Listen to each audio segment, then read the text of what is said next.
Greetings and welcome to Phantom's Edge. This will be chapter 21 of this reading.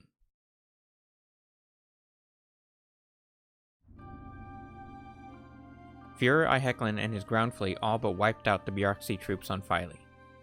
They completely outnumbered the enemy and were ready to tread up to take out the headquarters. However, just as they were motioning forwards in their plan, a shot was given out to halt them. A bullet struck and continued through one of Iheklin's colonels, killing the Mustel instantly. It was obvious that the round fired was not of normal material, but instead of Lapore weaponry. He turned to where the shot came from and noticed a standing rifleman, who actually wore the formal attire of a fleet admiral. Ihecklin looked at his warriors and yelled, "The cowards on the ridge!" The troops went to scatter, finding any way possible to get near the soldier, but those that tried climbing only got shot down. Prey was too quick and was using a new invention of his he titled as a semi-automatic rifle, with a 15-round clip that allowed him to just simply pull the bolt action pin back to reload the chamber. He had several replaceable clips strapped along his belt, wasting no ammunition as he took out the soldiers that neared. The ex-admiral knew there was no way up to his perch, only by a small unnoticed path that came from headquarters. The hillside was too steep and weak for anyone to climb easily, while any who took the route to get to him the long way would be quite exposed and an easy target.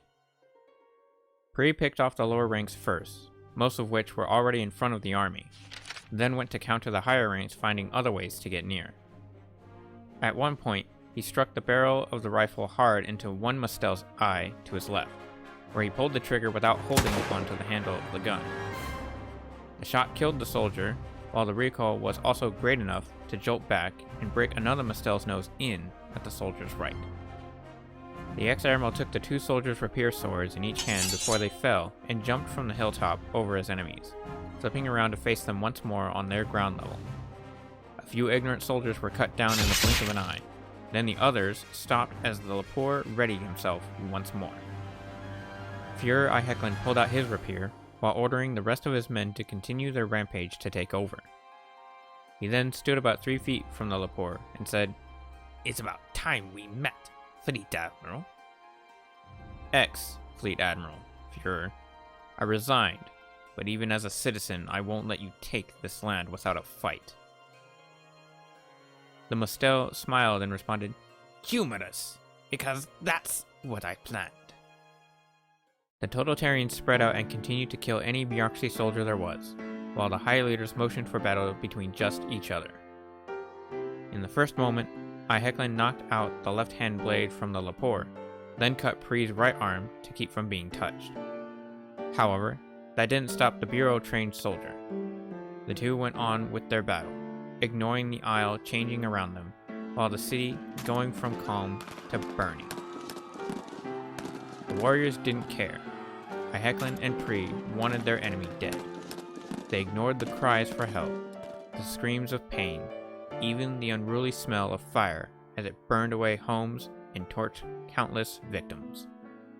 Nothing was going to let them stop from killing each other.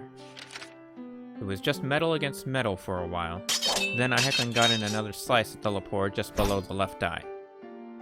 Pree ignored the small wound and returned with a cut across the Mustel's chest, almost swinging to hit the right arm.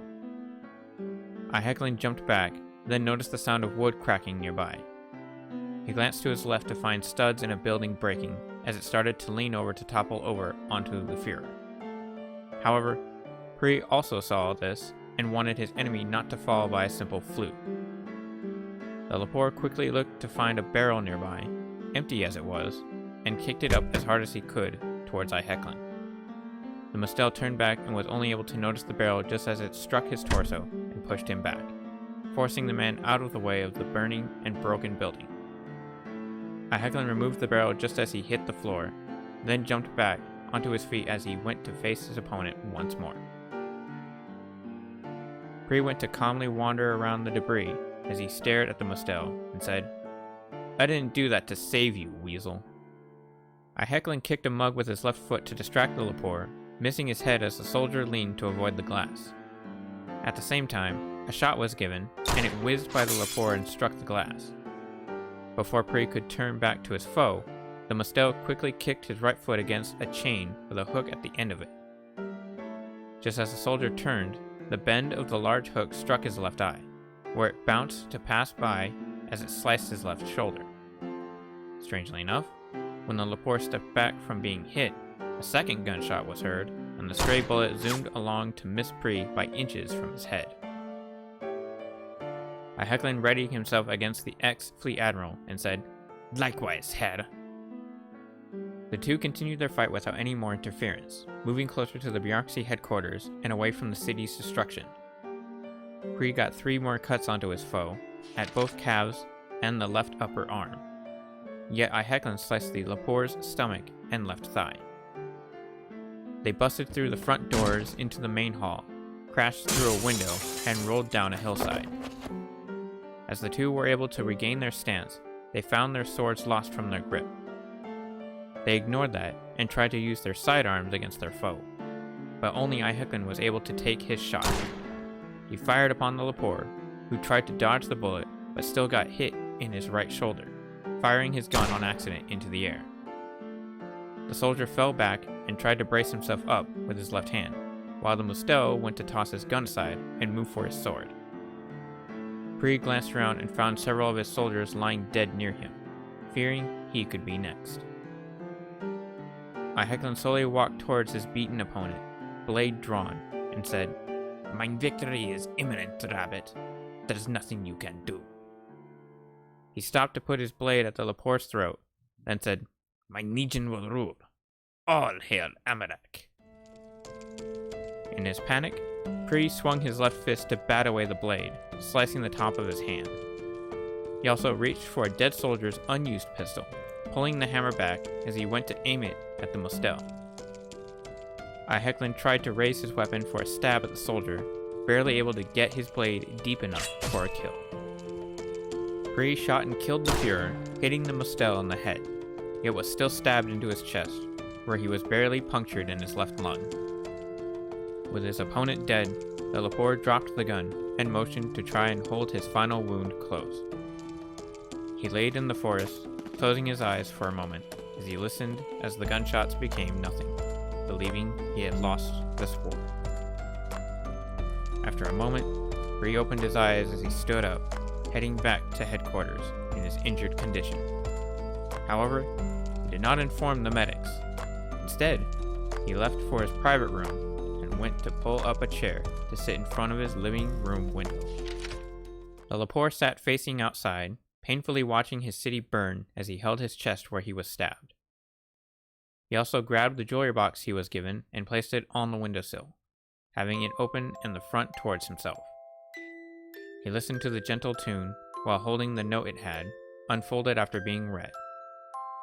What was written on the piece of paper was, "Sorry things couldn't work, brother. P.S. Kaboom." Pri was shedding tears from realizing his mistake from leaving the Empire, listening to the jewelry box as it played its gentle tune. He watched his city burn as the citizens were being taken captive, while his bureaucracy soldiers were slaughtered upon sight by the totalitarians. When the song neared its end, Pri closed his eyes as he leaned his head back, finally admitting defeat from his sibling in the kingdom he once knew. With that, there was nothing left of ex-Fleet Admiral Prince Pri, a dishonored member of the powerful Lepore Empire.